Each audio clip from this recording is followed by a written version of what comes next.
To answer your first question, the two key cognitive development theorists are Jean Piaget and Lev Vygotsky, both whom shared strong views about the influencing factors on cognitive development with children.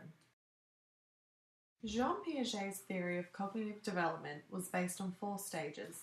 These stages start from birth and end when the child is an adolescent.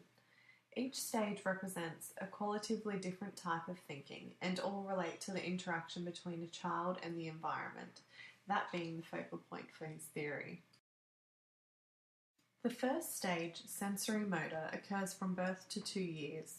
This stage is purely based on survival and continuous development by using all of the senses and increasing motor abilities. The second stage, pre-operation, occurs from 2 to 7 years. Transitioning from the first stage, the child now translates their mental representations and completes this to semiotic functioning. At this stage, the child can only perceive their surroundings and they struggle to understand quantity and measurements in different situations.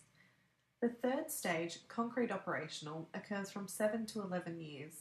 The children transition yet again, continuing to improve conservation skills, yet still struggle to apply concepts to things that cannot be physically seen. And the fourth stage, formal operations, occurring from 11 years onwards. This final stage is when the child has acquired the ability to think hypothetically and reason with solutions to problems. The child now becomes increasingly adult-like. Whereas Piaget believed that a child cannot learn unless they were constantly interacting with their environment, Vygotsky believed that social interaction and knowledge was key to children's cognitive development. A key feature of his theory was known as the zone of proximal development. Vygotsky believed through the help from a more knowledgeable other, the child can potentially gain knowledge already held by them. Thus, the knowledge must be appropriate for the child's comprehension levels. Vygotsky uses this term scaffolding as part of his theory. Just as you would use scaffolding in the early stages of construction to help support the foundations of a building, Vygotsky believed using the more knowledgeable other to help build the child's cognitive abilities to a stage when they no longer need the support and can function on their own. In response to the second question, I will be focusing on Albert Bandura and Lawrence Kohlberg.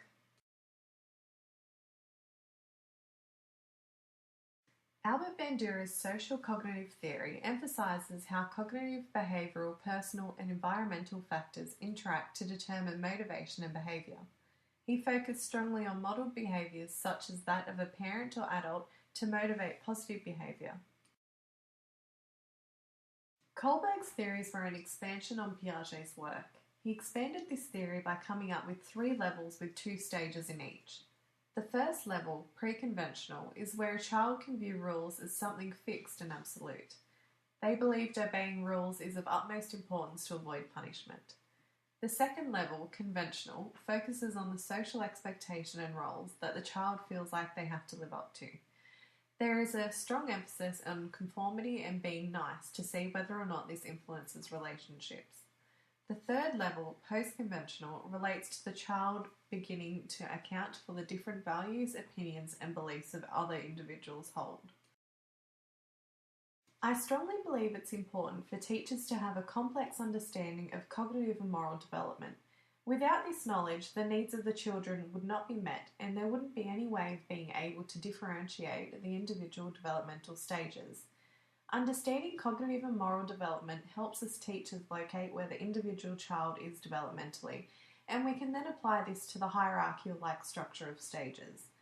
This further will help with lesson planning and teaching at the correct comprehension levels for the individual and not to proceed above their concrete operational knowledge level.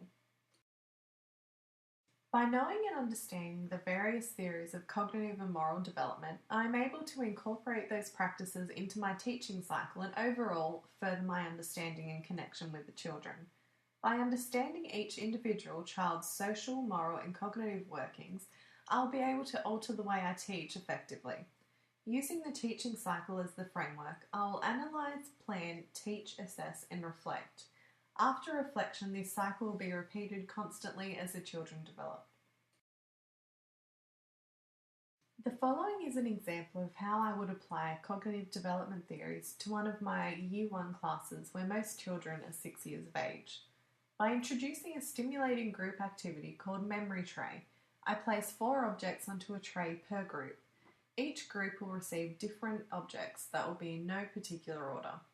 The children are shown the tray for 60 seconds, then I remove it. The children are then asked to draw each of the objects that they remembered from the tray. Using a combination of Piaget's framework and Vygotsky's social interaction methods, the children will have to individually use their cognitive talents and remember what they have previously seen. By using Vygotsky's zone of proximal development, I as the teacher will be able to guide the students through, giving clues, and ultimately the child can potentially express knowledge already held by them.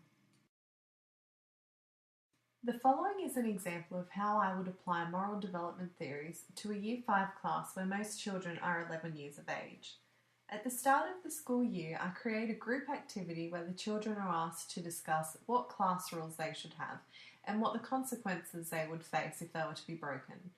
After having a discussion about morals, I will get each of the groups to write a short story that incorporates one or more of the rules discussed. Based on Kohlberg's 3-stage theory, the children should all be in the post-conventional or late conventional level. By having each group write a short story, this will help myself as a teacher pinpoint the exact stage that the students are in. As every individual is different, it is key to get an early understanding of where each stand.